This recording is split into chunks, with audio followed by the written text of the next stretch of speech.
The men who walked into the small neighborhood bakery thought it would be an easy shakedown. They shattered the glass display cases, terrorized the young owner, and brutally beat the brave German shepherd that jumped to protect her. To them, it was just another day of ruling the streets through violence and fear. They believed they were completely untouchable, protected by corrupt police and a massive criminal syndicate. But they made one catastrophic mistake. They did not know the dog belonged to an active-duty Navy SEAL. They did not realize that by leaving the dog's owner alive, they had just invited a highly trained shadow to hunt them down in the dark. Before we dive in, let us know in the comments which country you are watching from, and if you love stories that melt your heart, please subscribe to support our channel. The ocean breeze swept across the Naval Amphibious Base Coronado. Jasper stood near the edge of the training grounds. He was an active-duty Navy SEAL. His tall, muscular frame cast a long shadow on the concrete. Beside him sat Max. Max was a large German shepherd with a thick coat of black and tan fur. The dog watched Jasper with unwavering focus. Jasper bent down and ruffled the fur behind Max's ears. "Good boy," Jasper said. Max barked once. The sound echoed across the empty asphalt. Jasper checked his tactical watch. He had a specialized training exercise starting the next morning. The operation required absolute isolation for 3 days. He could not bring his companion along. Jasper loaded his gear into the back of his truck. Max jumped into the passenger seat. They drove away from the military base and headed toward a quiet suburb of San Diego. The noise of city traffic faded into the hum of residential streets. Jasper pulled up to a small building on a corner lot. The wooden sign above the door read, "Lily's Sweet Treats." The bell jingled as Jasper pushed the front door open. The smell of fresh bread and sweet vanilla filled the air. Lily stood behind the glass display counter. She was Jasper's younger sister. She had a petite build, dark hair tied back, and a warm smile. "Jasper," Lily called out. She wiped her hands on a towel and walked around the counter. Max ran to her and wagged his tail. Lily knelt on the tiled floor and hugged the dog tightly. "Hey, Max, did you miss me?" Jasper leaned against the counter. "He always misses you. Are you sure you can handle him for a few days?" Lily stood up and nodded. "Of course I can. Max is a good boy. He will keep me company while I close the shop late at night." Jasper looked around the empty bakery. The shelves held trays of cookies and pastries, but the seating area remained vacant. "Business looks slow today," Lily shrugged. "It comes and goes. We manage. The morning rush pays the bills." Jasper handed Lily a bag of dog food and a list of instructions. "Feed him twice a day, walk him in the evening, keep him inside at night. Call me immediately if anything happens." Lily took the bag and placed it under the counter. "Stop worrying. We will be fine here. Go do your Navy SEAL things and come back safe." Jasper nodded. He knelt in front of Max and looked into the dog's brown eyes. "Stay with Lily. Protect her." Max let out a soft whine and licked Jasper's hand. Jasper stood up, hugged his sister, and walked out the door. He did not look back. He trusted Lily, and he trusted Max. 2 days passed. The grueling training exercise pushed Jasper to his physical limits. He swam for miles in the freezing ocean. He navigated complex obstacle courses in complete darkness. He fired his weapon at moving targets with pinpoint accuracy. Through the exhaustion, he kept his mind clear. He focused entirely on the objective. He did not let outside thoughts distract his focus. On the afternoon of the 3rd day, the training concluded. The lead instructor called for a brief rest period before the debriefing. Jasper sat on a wooden bench near the barracks. He wiped sweat from his forehead. He unlaced his wet boots and took a deep breath. The sun began to set, casting an orange glow over the base. Jasper reached into his locker and retrieved his personal phone. He had turned it off for the duration of the exercise. He pressed the power button and waited. The screen lit up. 7 missed calls appeared. They were all from Lily. A cold sense of unease settled in Jasper's stomach. Lily never called repeatedly unless it was an emergency. Before he could check his voicemail, the phone vibrated in his hand. Lily's name flashed on the screen again. Jasper answered the call. "Lily, is everything okay?" he asked. The line remained silent. Then a desperate sob broke through the speaker. "Jasper," Lily said. Her voice shook with panic. "Jasper, you need to come right now." Jasper stood up, his muscles tensed. "Lily, calm down and talk to me. What happened? Are you hurt?" "I am fine," she cried. "It is Max." Jasper gripped the phone tighter. "What about Max?" "Some men came into the bakery today," Lily sobbed. "They demanded money. They started breaking my display cases. Max tried to stop them. He jumped at them to protect me. They had metal pipes, Jasper. They hit him. They hit him so many times." Jasper felt his heart drop. His breathing slowed to a calculated rhythm. The busy world around him seemed to stop moving. "Where is he right now?" Jasper asked. His voice dropped to a cold, flat tone. "The veterinary clinic on Elm Street," Lily replied. "The doctors took him straight into surgery. They said he might not make it through the night. There is so much blood, Jasper. Please hurry." "I am on my way," Jasper said. He hung up the phone. He did not stop to change his wet clothes. He grabbed his keys and sprinted across the compound. He jumped into his truck, and the engine roared to life. Jasper sped out of the military base gates. The peaceful quiet of the afternoon completely shattered. A dark storm brewed in his mind. He prepared himself for a different kind of war. Jasper gripped the steering wheel. His knuckles turned white. He pushed the accelerator closer to the floor. The heavy truck roared down the highway. The bright afternoon sun glared through the windshield. Jasper ignored the speed limit. He ignored the honking horns of other drivers. His mind focused entirely on the destination. The drive from the naval base to Elm Street usually took 40 minutes. Jasper made it in 20. He swerved into the parking lot of the Elm Street Veterinary Clinic. The tires screeched against the asphalt. He did not bother to park perfectly inside the white lines. He threw the truck into park, turned off the engine, and kicked the door open. The veterinary clinic was a small brick building. A blue sign above the door displayed a white dog and cat logo. Jasper ran toward the entrance. He pulled the glass door open with enough force to make the metal hinges rattle. The smell of antiseptic and floor cleaner hit his nose immediately. The waiting room was small and brightly lit. A few plastic chairs lined the walls. A reception desk sat at the back. Jasper scanned the room. He found Lily sitting in the corner. She looked small and fragile. She hugged her knees to her chest. Her dark hair was a messy tangle. She wore her white bakery apron, but it was no longer white. Dark red stains covered the front of the fabric. It was blood. Max's blood. Jasper crossed the room in 3 large strides. He knelt in front of his sister. He placed his large hands on her shoulders. "Lily," Jasper said. His voice was steady and low. Lily looked up. Her eyes were red and swollen from crying. Tears streamed down her pale cheeks. She gasped for air as she tried to speak. "Jasper, you came." "I am here," Jasper said. He looked at the blood on her apron. His jaw tightened. "Are you hurt? Did they touch you?" Lily shook her head rapidly. "No, I am not hurt. They did not touch me. Max did not let them." Jasper stood up and sat in the plastic chair next to her. He pulled her into a hug.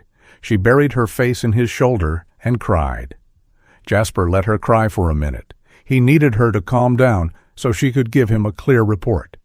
In his mind, he was already gathering intelligence. "Tell me exactly what happened," Jasper said. "Start from the beginning." Lily wiped her eyes with the back of her hand. She took a trembling breath. "It was around noon. The bakery was empty. 3 men walked in. I had never seen them before. They wore dark leather jackets and heavy boots. They looked like street thugs. The tallest one walked right up to the counter. He said they were offering protection for the neighborhood businesses. He said I needed to pay them a fee every week." Jasper listened intently. He memorized every detail she provided. "What did you say to them?" "I told them to leave," Lily said. Her voice shook. "I told them I did not need protection and I would call the police." The tall man laughed. He grabbed the cash register and threw it on the floor. It smashed into pieces. Then the other two men started breaking the glass display cases. They had metal pipes. They smashed everything. Lily started crying harder. Jasper rubbed her back. "Keep going. What did Max do?" "Max was in the back room," Lily continued. "He heard the glass breaking. He heard me screaming. He ran out. The tall man raised his pipe to hit me. Max did not even hesitate. He leaped through the air and bit the man's arm. He dragged the man to the floor. Max was so brave, Jasper. He stood between me and them. He growled and snapped at them." Jasper felt a surge of pride, followed immediately by a cold, heavy dread. "And then?" "The other two men attacked Max," Lily whispered. She closed her eyes tightly. "They hit him with the metal pipes. They hit him in the ribs. They hit him in the head." Max cried out, but he did not run away. He kept trying to protect me. He fought until he could not stand up anymore. Then they kicked him.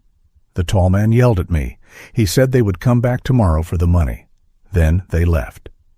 Silence fell over the waiting room. Jasper stared at the blank white wall opposite them. He did not show his anger. He buried it deep inside. He locked it away. Navy SEALs do not react with blind rage. They react with calculated precision. The men who did this made a critical mistake. They left the victim's brother alive. A door behind the reception desk opened. A man walked out. He wore green surgical scrubs and a matching cap. He had gray hair around his temples and wore thick black plastic glasses. This was Dr. Harris, the head veterinarian. He looked exhausted. Dark blood stained the front of his green shirt. Jasper stood up immediately. Lily jumped to her feet and grabbed Jasper's arm. Dr. Harris took off his cap and wiped his forehead. He looked at Lily, then at Jasper. He recognized the military uniform. "Are you the owner?" Dr. Harris asked. "I am," Jasper said. "How is my dog?" Dr. Harris sighed heavily. "I will be completely honest with you. The situation is critical. Max took severe blunt force trauma to his torso and head. He has 3 broken ribs. One of the ribs punctured his lung, causing internal bleeding. He also suffered a major concussion." Lily let out a sharp cry and buried her face in Jasper's chest again. Jasper held her, but his eyes never left the doctor. "Did you stop the bleeding?" Jasper asked. "We managed to stop the primary internal hemorrhage," Dr. Harris explained. "We stabilized his breathing with a ventilator. We gave him a blood transfusion. However, his vital signs are still very weak. His body went into severe shock. The next 24 hours are crucial. I have to warn you, his chances of survival are very low. He is fighting, but the damage is extensive." "Can I see him?" Jasper asked. Dr. Harris hesitated. "He is unconscious. It is not a pleasant sight." "I need to see him," Jasper repeated. His voice left no room for argument. Dr. Harris nodded and led Jasper through the door. Lily stayed behind in the waiting room. Jasper followed the doctor down a short hallway into the intensive care unit. The room was cold. Various machines beeped and hummed. Jasper stopped in the center of the room. Max lay on a stainless steel surgical table. He looked incredibly small. Thick white bandages wrapped around his entire chest and abdomen. An oxygen mask covered his snout. Intravenous tubes ran into his front legs, pumping clear fluids and dark blood into his veins. A monitor next to the table displayed a weak, erratic heartbeat. Jasper walked slowly to the edge of the table. He reached out and gently placed his hand on Max's head, right between the ears. The fur was matted with dried blood. The dog did not move. He did not open his eyes. "You did a good job, Max," Jasper whispered. "You protected her. You did your duty." Jasper stood there for a long time. He watched the slow rise and fall of Max's chest. He listened to the steady beep of the heart monitor. Every beep fueled the cold fire burning inside his chest. He memorized the sight of his broken friend. He memorized the smell of the blood. Jasper turned away from the table. He walked out of the room and back to the waiting area. Lily looked up at him with hopeful eyes. "I am going to take you home," Jasper said. "You will pack a bag. You are going to stay at a hotel for a few days." "Where are you going?" Lily asked. Jasper looked out the glass doors of the clinic. The sun was setting, casting long, dark shadows over the streets of the town. "I have work to do," Jasper said. Jasper drove back to Lily's Sweet Treats. The sun had completely set. Street lights illuminated the quiet neighborhood. He parked his truck in the alley behind the bakery. He unlocked the back door using the spare key Lily gave him. He stepped inside. The smell of broken glass and spilled sugar replaced the usual scent of vanilla. The main floor was a disaster area. Shards of glass covered the white tiles. The cash register lay in pieces near the front door. Dark red stains marked the spot where Max had fought. Jasper stood perfectly still. He let his eyes scan the room. He absorbed every detail. He did not feel sadness anymore. He felt a cold, calculating focus. He switched from a concerned brother to an active-duty Navy SEAL. Jasper walked behind the counter. He found the small security camera mounted near the ceiling. He disconnected the memory drive and plugged it into his secure military laptop. He sat on a stool and opened the video files. He watched the footage from noon. 3 men entered the frame. Jasper paused the video. He zoomed in on the tallest man. The man had a shaved head and a thick leather jacket. He carried a heavy metal pipe. Jasper enhanced the image. He focused on the man's neck. A distinct tattoo of a coiled snake rested just below his ear. Jasper recognized the symbol. It belonged to a local syndicate known for extortion and petty crimes. Jasper pressed play. He watched the assault unfold. He watched the men destroy the bakery. He watched Max leap into the frame. The dog fought with incredible ferocity. He took multiple blows to protect Lily. Jasper kept his face expressionless as he watched the metal pipes strike his dog. He memorized the faces of the other 2 men. One had a long scar across his left cheek. The other wore a heavy silver chain around his neck. Jasper closed the video file. He had their faces. He had their gang affiliation. He left the bakery and drove to the local police precinct. The building looked old and tired. The waiting room was crowded with people. Jasper walked up to the front desk. A desk sergeant sat behind thick, bulletproof glass. The sergeant looked bored. His name tag read, Officer Davis. He was a heavy man with tired eyes and a stained uniform shirt. "Can I help you?" Officer Davis asked. He did not look up from his computer screen. "My sister's bakery was vandalized today," Jasper said. "My dog was nearly beaten to death. I have high-definition security footage of the attackers." Officer Davis finally looked up. He sighed and pulled a notepad toward him. "Name and address of the business." "Lily's Sweet Treats, on the corner of Maple and 4th, Jasper replied. Officer Davis stopped writing. He looked at Jasper with a hint of pity. "Look, buddy, we got a call about that earlier. An officer took a report. We will assign a detective when one becomes available." "I have the footage right here," Jasper said. He held up a flash drive. "I can give you their faces. I can identify their gang affiliation. They have snake tattoos on their necks." Officer Davis shook his head. "I know who they are. Everyone knows who they are. They are part of the Viper crew. Giving me a video does not change anything. We need witnesses willing to testify in court. Your sister already told the responding officer she does not want to press charges. She is too scared." "She is scared because you cannot protect her," Jasper stated firmly. "Watch your tone," Officer Davis warned. "We do what we can. But those guys have good lawyers. They have connections. If we arrest them tonight, they will be out on bail by tomorrow morning. Then they will go right back to your sister's shop."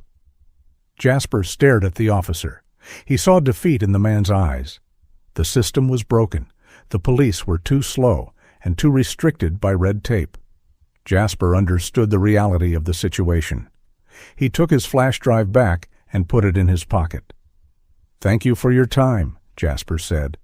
He turned and walked out of the precinct. He stepped into the cool night air.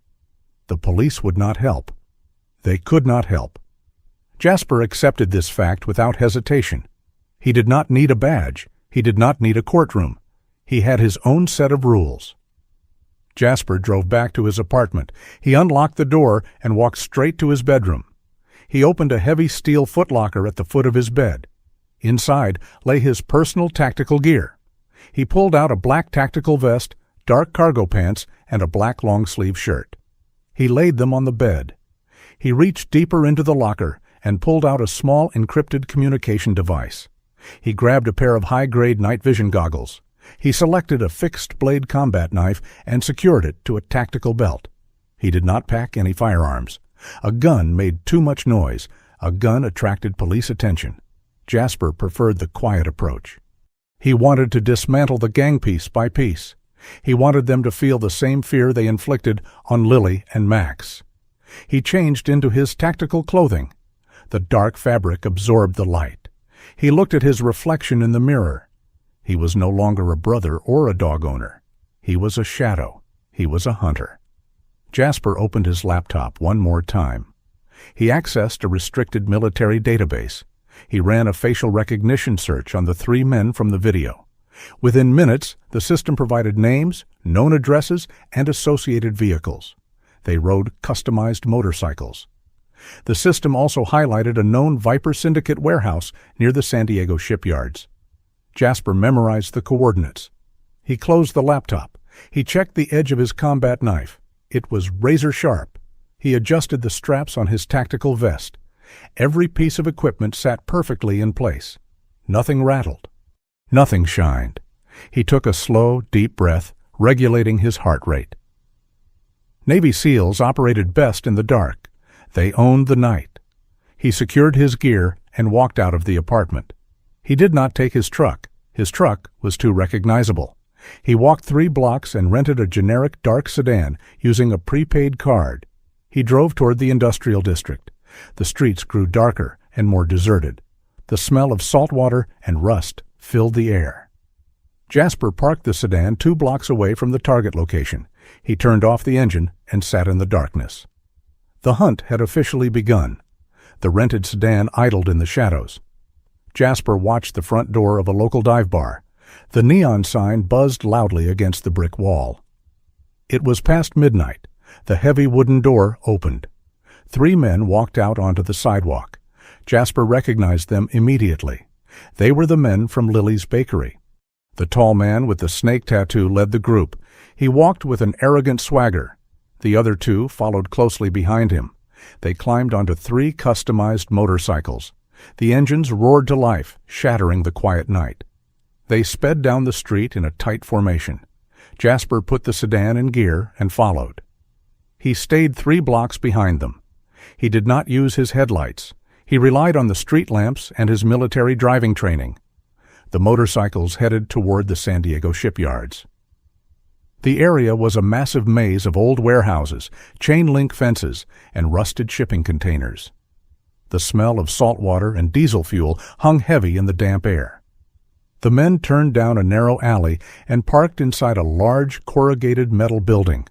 A faded painted sign on the front read, "Pacific Imports." Jasper drove past the alley. He parked his car 2 streets away in an empty commercial lot. He turned off the engine and stepped out. The night was cool. He adjusted his tactical vest. He checked the straps on his combat belt. He pulled his high-grade night vision goggles down over his eyes. The dark black world instantly transformed into sharp shades of glowing green. He moved toward the warehouse. He did not walk on the hard pavement. He stepped on patches of dirt and overgrown grass to muffle his footsteps. He moved like a ghost through the industrial graveyard. He reached the side of the building. 2 guards stood near the main entrance door. They smoked cigarettes and talked loudly about a football game. One guard was a young kid with a shaved head. The other was an older man, wearing a heavy denim jacket. They paid 0 attention to their dark surroundings. Jasper ignored them. He walked around to the back of the massive building. He found a rusted metal fire escape bolted to the brick wall. He tested the bottom rung. It held his weight firmly. He climbed slowly. He placed his hands and feet carefully to avoid making any metal clinking sounds. He reached the flat roof. The roof was covered in loose gravel. Jasper walked softly to the center. He found a large glass skylight. He looked down into the warehouse. The interior was massive.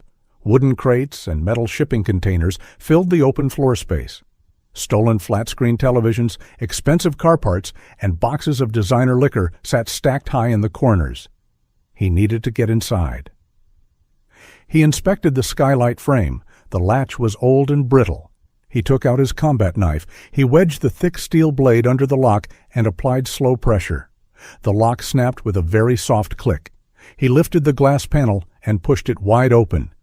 Jasper secured a black nylon climbing rope to a sturdy metal exhaust vent on the roof. He dropped the line through the open skylight. He rappelled down into the warehouse. He landed silently on top of a large wooden shipping crate. He detached the rope and climbed down to the cold concrete floor. He began his work. He did not want to fight them directly yet. He wanted to break them from the inside. He wanted them to feel entirely vulnerable. He located their main operational hub. It was a small office built with cheap plywood and glass windows sitting right in the middle of the warehouse floor. The door was unlocked. Jasper slipped inside. A cheap wooden desk sat in the center of the room. A laptop screen glowed brightly on the desk. Next to it sat a stack of handheld two-way radios and a thick leather notebook. Jasper approached the desk. He pulled a small encrypted data drive from his tactical vest and plugged it into the laptop. He initiated a fast download program. The screen showed a progress bar transferring all their hidden files. It took 2 minutes. He watched the office door the entire time.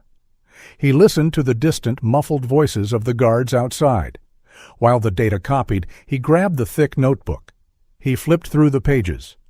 It was a physical accounting ledger. It contained names of local businesses, dates of collection, and amounts of extorted money. Lily's Sweet Treats was listed clearly on the last page. Jasper folded the ledger and put it securely inside his vest. He picked up the radios. He used the tip of his knife to slice the battery contacts inside each plastic casing. They looked perfectly normal on the outside, but they would never turn on again. He unplugged the base charging station and smashed the power cord plug with his heavy boot. The laptop finished downloading. He pulled his drive out and pushed the laptop screen down. Jasper left the office. He moved silently to the loading dock area. 4 expensive customized motorcycles sat parked in a neat line. These were their prized possessions. Jasper walked up to the first bike. He drove his combat knife deep into the front tire. The thick rubber popped. Air hissed out loudly. He moved quickly down the line. He slashed the front and rear tires of every single motorcycle. The heavy bikes immediately leaned awkwardly on their flat, ruined tires. He needed one final touch to complete the operation. He walked to the main electrical panel mounted on the far wall. He opened the gray metal door. He studied the rows of switches. He grabbed the main breaker handle and pulled it down hard. Every single light in the warehouse shut off simultaneously. Total suffocating darkness consumed the building. Voices immediately erupted from the front entrance. The guards shouted in deep confusion. Flashlights clicked on. Beams of harsh white light cut through the black space. Jasper quickly climbed back up the wooden crates. He grabbed his hanging rope and hoisted himself up to the roof with smooth, powerful pulls. He closed the skylight carefully and watched through the glass. The tall man with the snake tattoo stormed onto the warehouse floor. His name was Marcus. He held a bright tactical flashlight and a heavy silver handgun. "What happened to the power?" Marcus yelled. His voice echoed violently off the metal walls. "The breaker tripped," the young guard shouted back from the entrance. Marcus walked toward the center office. He pointed his flashlight beam inside. He froze. "The ledger is gone!" Marcus screamed. He ran into the office and threw the chairs aside. "Where is the book?" Another gang member ran toward the loading dock. He stopped in his tracks. "Hey, look at the bikes!" Marcus rushed over. He saw the slashed tires. He kicked a flat tire in blind anger. He spun around and pointed his silver gun directly at the young guard's chest. "Who did this? Did you let someone in the front door?" "I swear nobody came through the door," the guard pleaded loudly. He held his hands up in the air. "Someone took the book. Someone cut the bikes. Right under your nose," Marcus roared. He shoved the younger man hard against a wooden shipping crate. "You set us up. You sold us out to a rival crew." "I did not do anything," the young guard cried out, terrified. Another man stepped in to separate them. "Stop it, Marcus. If he sold us out, they would have killed us. This is a warning." The men started arguing loudly. They pushed each other. They looked around nervously. They pointed flashlights into the dark corners and up at the ceiling, expecting an ambush at any second. They did not know who was hunting them. They did not know how someone bypassed their security so easily. Trust vanished instantly. Paranoia took complete control of their minds. Jasper smiled coldly under his night vision goggles. The seed of deep fear was planted perfectly. The gang was already tearing itself apart. He turned away from the skylight. He climbed down the rusted fire escape and walked back through the dirt lot to his rented car. He had the ledger. He had their digital data. Tomorrow he would find the head of the snake. Jasper sat at the small wooden desk in his apartment. The glowing screen of his military laptop provided the only light in the room. He plugged the encrypted drive into the USB port. He opened the files he took from the warehouse. Rows of numbers and names filled the screen. He scrolled through the data. He analyzed the information with the cold precision of a military intelligence officer. The physical ledger he stole contained the petty extortion records. The digital files held a much bigger secret. He opened a folder labeled Pacific Import Shipping. He found manifests for cargo containers arriving from overseas. The manifests listed machine parts and textiles. Jasper cross-referenced the weights and financial values. The numbers did not match. He dug deeper into the hidden subfolders. He found the real inventory. The Viper Syndicate did not just shake down local bakeries. They smuggled military-grade firearms and illegal narcotics. They moved millions of dollars through the San Diego port every single month. A gang of street thugs on motorcycles could not run a massive international smuggling ring alone. They needed a sophisticated network. They needed a powerful leader. They also needed protection from law enforcement. This explained why the local police ignored the complaints from small business owners like Lily. Someone high up shielded the Viper crew from any real investigation. Jasper needed to find the head of the snake. The digital files contained a meeting schedule. A meeting was set for 2 o'clock in the afternoon the next day. The location was a private VIP lounge inside an upscale nightclub called the Velvet Room. The club was located in the wealthy downtown district. Jasper slept for 4 hours. He woke up before sunrise. He checked his phone. Lily sent him a text message. She said she was safe at the hotel. Dr. Harris called and left a voicemail.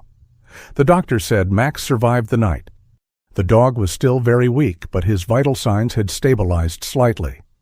Jasper felt a small wave of relief. He locked his phone and focused on the mission. He dressed in civilian clothes. He wore a gray suit jacket, a black shirt, and dark jeans. He packed a specialized piece of equipment into a black duffel bag. It was a laser microphone system. The device could read the microscopic vibrations on a solid glass window and convert them into clear audio. Jasper drove his rented sedan to the downtown district. He parked in a public garage across the street from the Velvet Room. The nightclub occupied the ground floor of a modern high-rise building. He walked into an office building adjacent to the club. He bypassed the security desk by blending in with a group of businessmen. He took the elevator to the 5th floor. He picked the lock on an empty office suite facing the nightclub. He set up his equipment near the large window. He mounted the laser emitter on a small tripod. He connected the receiver to his laptop. He put on a pair of noise-canceling headphones. He looked through a pair of high-powered binoculars. He found the VIP lounge. It was a glass-enclosed room on the 2nd floor of the club. At exactly 2 o'clock, 2 men entered the VIP lounge. Jasper recognized the first man immediately. It was Marcus, the tall gang member with the snake tattoo. He looked very nervous. He kept checking his phone. The second man was older. He wore a perfectly tailored dark blue suit. He had silver hair neatly combed back and a sharp, angular face. He walked with total confidence. He sat down in a leather chair and crossed his legs. He looked at Marcus with cold, calculating eyes. This was the boss. Jasper aimed the invisible laser beam at the thick glass window of the VIP lounge. He adjusted the dials on his receiver. The static in his headphones cleared. The voices of the two men became perfectly audible. He pressed the record button on his laptop. "Explain to me what happened last night," the older man said. His voice was smooth, but full of danger. "Someone broke into the warehouse, Mr. Vance," Marcus replied. He stumbled over his words. "They cut the power. They slashed the tires on all our bikes. They took the collection ledger. They also downloaded the files from the main computer." Vance did not yell. He leaned forward slowly. "You let someone walk into our secure facility and steal our shipping data? Do you understand the exposure this creates?" "We had guards posted," Marcus pleaded. "The guy moved like a ghost. He left no prints. He did not trigger the alarms. We think a rival crew hired a professional." "You think too much," Vance stated coldly. "The shipment arrives tomorrow night. We cannot afford any delays or police interference. The buyers are expecting their merchandise." "What do we do about the stolen ledger?" Marcus asked. Vance reached into his jacket pocket. He pulled out a sleek smartphone. "I will handle the exposure. You go back to the warehouse, double the guards, shoot anyone who comes near the perimeter." Marcus nodded quickly and left the room. Jasper kept the laser focused on the window. Vance dialed a number on his phone. He held it to his ear. Jasper listened intently. The person on the other end answered. "We have a slight security breach at Pacific Imports," Vance said into the phone. "Someone stole some local collection records and digital files." A deep, gruff voice replied through the phone speaker. "Are you kidding me, Vance? If those files go public, we are both ruined. I cannot cover for you if the feds get involved." "Calm down, Chief," Vance said smoothly. "The local files only point to my street guys. The digital files are encrypted. Just make sure your officers stay completely away from the shipyard tomorrow night. Tell them you're running a special operation on the other side of the city. I need a clear path for the cargo." "You better fix this leak, Vance," the voice warned, "or our arrangement is over." "I always fix my problems, Chief Higgins," Vance replied. The call ended. Jasper lowered his headphones. The recording was saved securely on his hard drive. He had the missing piece of the puzzle. The Viper Syndicate operated with absolute freedom because they bought the highest level of protection. Chief Higgins was the head of the San Diego Police Department. The man sworn to protect the city was actually shielding the criminals. Jasper packed up his equipment. He left the office building without being seen. He walked back to his car. The anger inside him crystallized into pure, deadly focus. The police would not help him. The local authorities were completely corrupted. He was on his own. He preferred it that way. Tomorrow night, the massive shipment would arrive. Tomorrow night, he would end the Viper Syndicate completely. Jasper sat in the dim light of his apartment. The recorded conversation between Vance and Police Chief Higgins played through his computer speakers. He listened to the audio file 3 times. He memorized the tone of their voices. He memorized their arrogance. The police would never arrest the Viper Syndicate. The corruption ran too deep. Jasper had to cut the head off the snake himself. He opened the digital files he stole from the warehouse. He needed a location. He needed a place far away from residential neighborhoods and innocent bystanders. He scanned the list of properties owned by Vance's front companies. One location stood out immediately. It was a massive industrial scrapyard on the desolate outskirts of San Diego. The property featured a large central processing hangar surrounded by walls of crushed vehicles. It was completely isolated. It was perfect. Jasper opened a secure military decryption program on his laptop. He accessed the private messaging network used by the Viper Syndicate. The system was basic. He bypassed their security protocols in less than 10 minutes. He created a spoofed contact profile. He disguised his digital footprint to match the encrypted ID of their overseas weapons supplier. He drafted a short, urgent message. He typed with calculated precision. He stated that port security had increased unexpectedly. The cargo ship could not dock at the primary shipyard. He wrote that the merchandise was rerouted via truck to a secondary holding facility. The new drop location was the scrapyard. The time was set for midnight. He added one final, crucial detail. He demanded the physical presence of the syndicate leadership to verify the multi-million-dollar transaction. He sent the message directly to Vance and Marcus. Jasper closed his laptop. He checked his phone.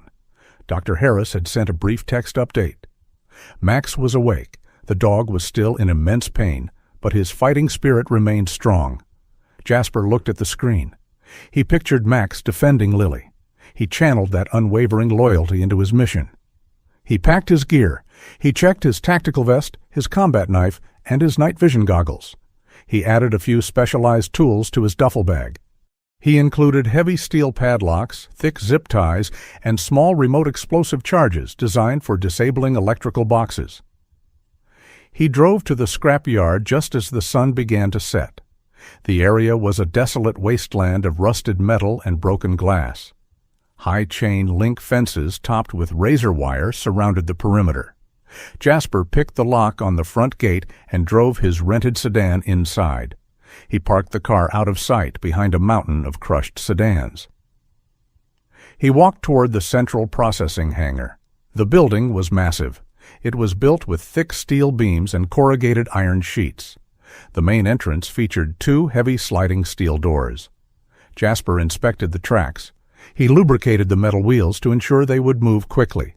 He installed heavy-duty remote locking mechanisms on the outside latches. He stepped inside the hangar. The air smelled of old motor oil and decay. Faint moonlight filtered through dirty skylights. Jasper climbed a metal staircase to a suspended catwalk that circled the upper perimeter of the building. He walked the entire length of the catwalk. He memorized the layout of the floor below. He noted the placement of abandoned machinery, thick concrete pillars, and deep shadows. He found the main electrical panel near the rear exit. He wired a small remote-controlled detonator directly to the primary power relay.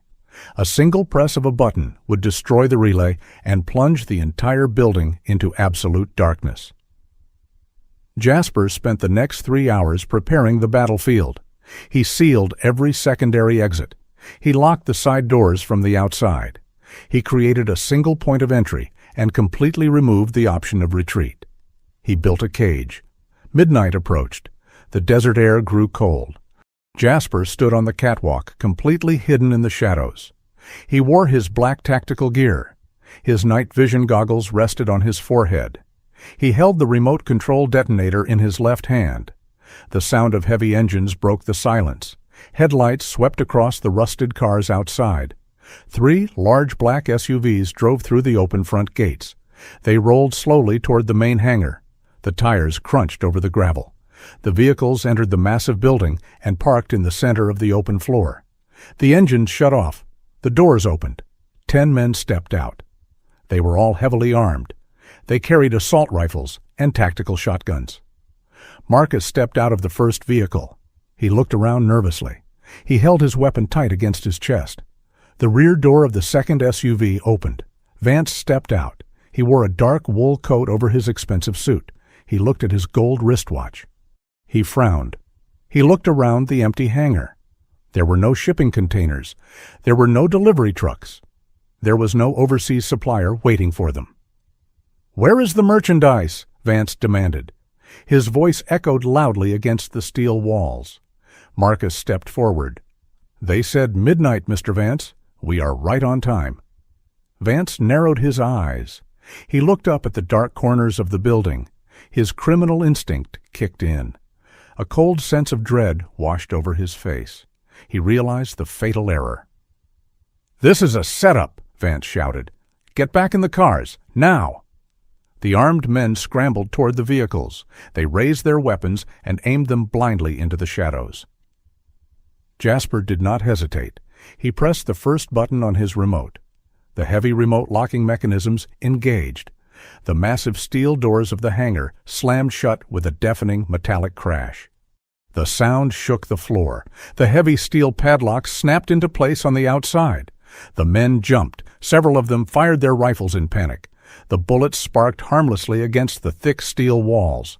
Vance screamed an order. "Shoot the locks! Get the doors open!" Jasper pulled his night vision goggles down over his eyes. The world turned a sharp, glowing green. He raised his left hand and pressed the second button. A sharp explosion echoed from the rear of the hangar. The main electrical relay shattered into pieces. Every single light in the building instantly died. The hangar plunged into absolute, suffocating darkness. The trap was set. The cage was locked. The darkness inside the massive hangar was absolute. The heavy steel doors blocked out the moonlight entirely. Jasper stood on the metal catwalk high above the floor. He looked down through his night vision goggles. The world glowed in sharp shades of green. Below him, chaos erupted. The 10 armed men panicked. They shouted at each other in the pitch black. They bumped into the rusted cars and heavy machinery. They raised their assault rifles and aimed blindly at the shadows. Jasper attached his black nylon climbing rope to the thick steel railing of the catwalk. He gripped the line and rappelled silently down to the ground floor. He landed softly behind a large stack of crushed car doors. He detached the rope. He drew his combat knife. He did not want to kill them. He wanted them to face federal justice. He needed to neutralize them quietly. A guard separated from the main group. He fumbled with a small flashlight in his pocket. He cursed loudly. Jasper moved from his hiding spot. He did not run. He glided smoothly across the cold concrete floor. He stepped up directly behind the guard. Jasper clamped his left hand tightly over the man's mouth. He wrapped his right arm around the man's neck in a precise chokehold. The guard dropped his rifle. He struggled wildly for exactly 5 seconds. Then his body went completely limp. Jasper lowered him quietly to the ground. He pulled a heavy plastic zip tie from his tactical belt. He secured the man's wrists behind his back. He tied his ankles together. The zip tie made a sharp clicking sound as it locked into place. 1 down. 9 remaining. Jasper moved back into the deep shadows. He remembered the thick bandages wrapped around Max. He remembered the blood on Lily's apron. He let those memories fuel his precision. Another guard heard the faint clicking sound. He walked slowly toward the crushed cars. "Hey, did you find a light?" the guard asked the darkness. Jasper stepped out from behind a thick concrete pillar. He grabbed the barrel of the guard's shotgun and pushed it forcefully upward. He struck the man in the center of the chest with a devastating palm strike. The guard collapsed backward and gasped for air. Jasper flipped him over and secured his hands with a zip tie. He kicked the shotgun under a nearby vehicle. The rest of the men began to realize their numbers were shrinking. They stopped yelling. A terrifying silence fell over the hangar. Panic quickly turned into absolute terror. Marcus yelled instructions from the center of the floor. "Stay close together. Turn on your phone lights." 3 dim cell phone lights clicked on. The small beams illuminated a tiny circle in the middle of the massive building. It was a fatal tactical mistake. The lights made them perfect targets. Jasper used the cover of abandoned machinery to circle them. He moved like a ghost. He picked off 3 more men on the outer edge of the circle. He used swift, bone-breaking strikes to their joints. They dropped to the ground without making a sound. He bound their hands and feet quickly. Marcus saw a shadow move in the corner of his vision. He aimed his shotgun at a hanging steel pipe and fired. The loud blast echoed violently. The bright muzzle flash temporarily blinded Marcus and his remaining crew. Jasper rushed forward during their confusion. He slid across the concrete and swept Marcus's legs out from under him. Marcus hit the hard floor with a heavy thud. The shotgun slid away. Jasper pinned Marcus down with his knee. He grabbed the man's arms and yanked them behind his back. Marcus grunted in pain. Jasper's zip tied his wrists extremely tight. He left the gang leader face down on the dirty floor. The final 4 guards abandoned their boss. They ran toward the side doors in pure panic. They pulled on the metal handles. The doors did not move. Jasper had locked them all from the outside. The men banged their fists against the thick steel. Jasper approached them calmly. He grabbed the first man by the collar of his tactical vest and threw him into the wall. He delivered rapid, calculated blows to the remaining 3 men. They fell to the ground, crying out in immense pain. Jasper tied them all up. The hangar fell completely silent. The only sound was the groaning of the defeated men. Jasper scanned the area. He located Vance. The syndicate boss crouched behind a large yellow forklift. He held a small silver pistol. His hands shook violently. Jasper walked slowly toward him. He stopped hiding his footsteps. His heavy boots echoed loudly on the concrete. Vance stood up and pointed his gun blindly into the dark. "Who are you?" Vance screamed. "I will pay you anything you want. Just name your price." Jasper stepped into the dim light of a dropped cell phone. Vance saw the dark tactical gear and the glowing green lenses of the night vision goggles. The criminal boss froze in pure fear. Jasper reached out and grabbed the barrel of the pistol. He twisted it effortlessly out of Vance's grip. He tossed the gun far away into the dark. He shoved Vance hard against the cold steel of the forklift. "You cannot buy me," Jasper said. His voice was a low, terrifying growl. Vance struggled, but Jasper's grip was like iron. "I have connections," Vance threatened, his voice cracking. "I have the chief of police on my payroll. If you touch me, you will spend the rest of your life in a federal prison." Jasper pulled the digital audio recorder from his vest. He pressed the play button. The recorded conversation between Vance and Chief Higgins echoed loudly in the quiet hangar. Vance's face turned completely pale. All the arrogance drained from his eyes instantly. "Your protection is gone," Jasper stated. "Your syndicate is finished." Jasper spun Vance around and forced his hands behind his back. He pulled the thickest zip tie from his belt and secured Vance's wrists. He pushed the boss to the floor next to Marcus. Jasper stepped back. He took out his secure military laptop. He connected it to a secure cellular network. He compiled the digital files, the extortion ledger data, and the audio recording. He addressed the massive data packet directly to the local FBI field office tip line. He bypassed the corrupt local police department entirely. He attached the exact GPS coordinates of the scrapyard. He pressed send. The progress bar filled to 100%. The files were now securely in federal hands. Jasper packed his laptop away. He looked down at the men writhing on the floor.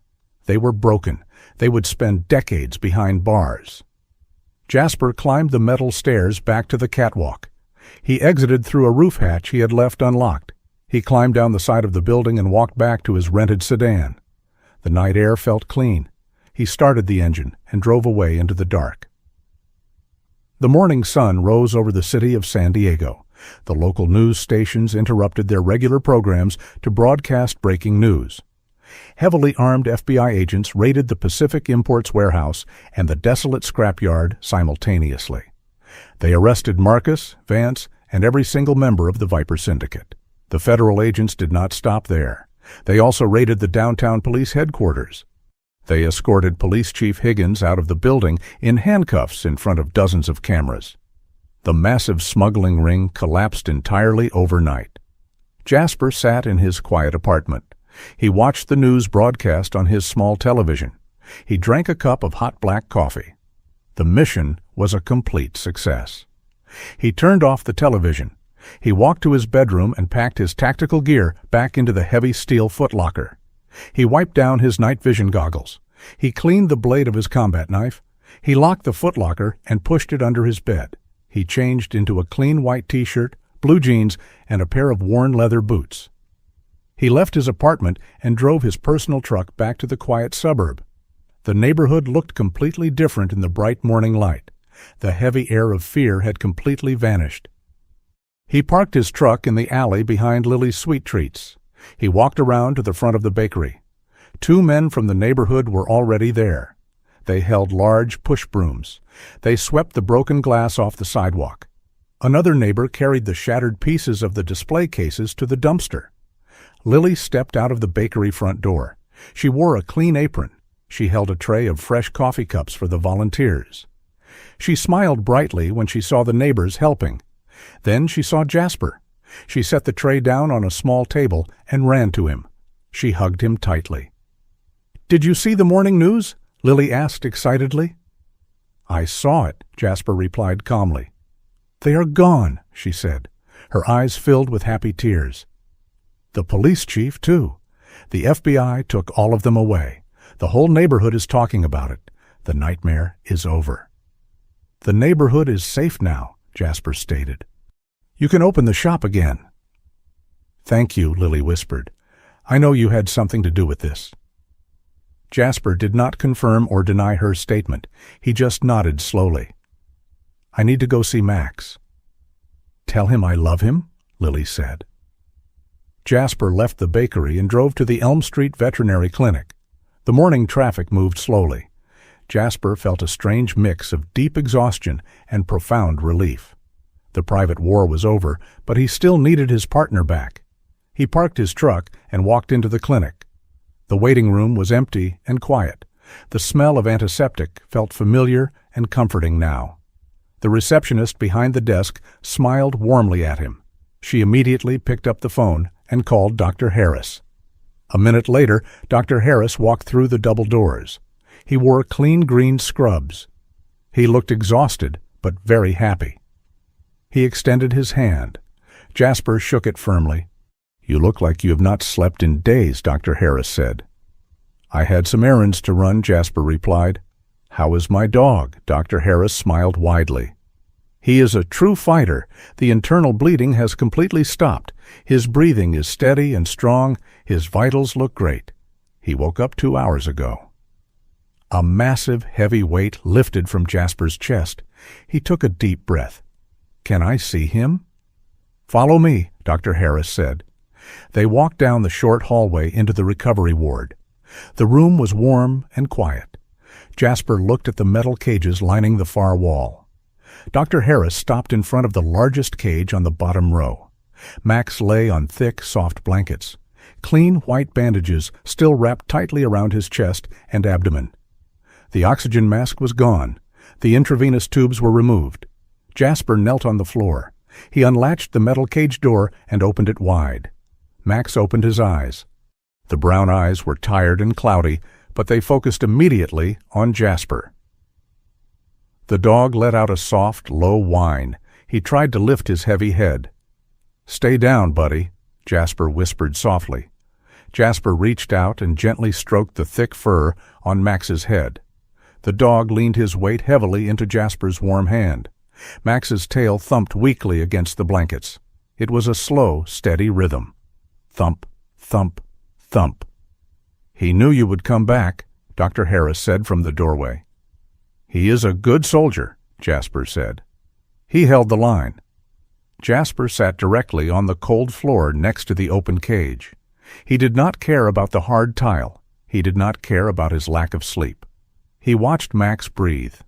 The dog closed his eyes and rested his chin heavily on Jasper's palm.